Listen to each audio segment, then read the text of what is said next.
My name is Carol Hague, and I am at the Book House, and I am going to read from Harry Potter and the Sorcerer's Stone, one of my favorite series.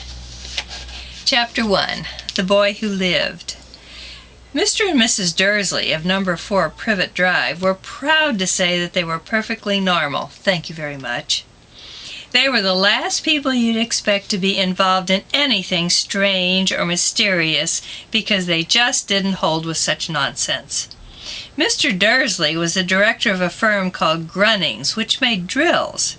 He was a big, beefy man with hardly any neck, although he did have a very large mustache. Mrs. Dursley was thin and blonde and had nearly twice the usual amount of neck, which came in very useful as she spent so much of her time craning over garden fences, spying on the neighbors. The Dursleys had a small son called Dudley, and in their opinion, there was no finer boy anywhere. The Dursleys had everything they wanted, but they also had a secret. And their greatest fear was that somebody would discover it. They didn't think that they could bear it if anyone found out about the Potters.